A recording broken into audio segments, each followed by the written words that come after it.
Ivan Korčok oznámil svoj vstup do stranickej politiky.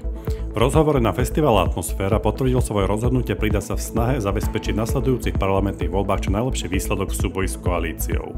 Presnú formu toho, ako by mal jeho vstup do stranickej politiky vyzerať, neuviedol, no potvrdil, že prebiehajú rokovania s Michalom Šimečkom z Progresívneho Slovenska, s Jaroslavom Naďom ako predsedom Demokratov a Branislavom Grölingom zo Slobody a Solidarity.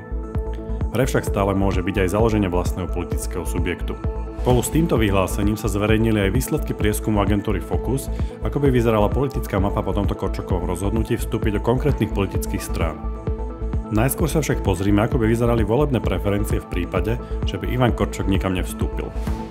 Smer by získal 25,7%, Progresívne Slovensko 21,3%, Hlas 11,3%, Kresťansko-demokratické hnutie 7,3%, Sloboda a Solidarita 7,2%, Republika 6,5%, Demokrati 4,7%, Aliancia 4,5%, Hnutie Slovensko, bývalé Olano 4,4% a SNS 3,4%. V prípade, že by Ivan Korčok vstúpil do Progresívneho Slovenska, preferencie strany by sa zvýšili asi o 6% a predbehli by aj aktuálneho lídra Smer s Robertom Ficom.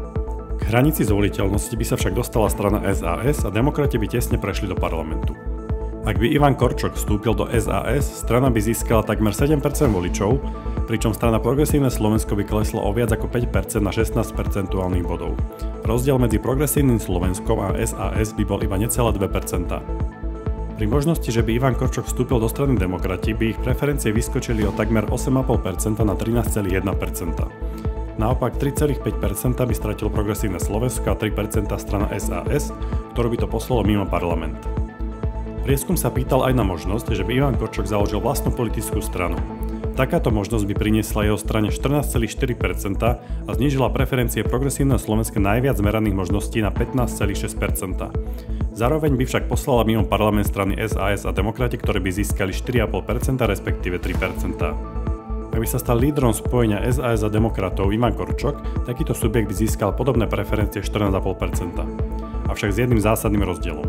Kým v prípade Korčokovej strany by mal Korčok plus Demokrati plus SAS dohromady až okolo 22%, v takomto prípade by to bolo o poznanie menej iba 14,5%. Ivan Korčok svoje konkrétne rozhodnutie ešte neoznámil, no z rozhovoru na festivale Atmosféra vyplýva, že do roka by sme už mali vedieť, do ktorej zo strán vstúpi.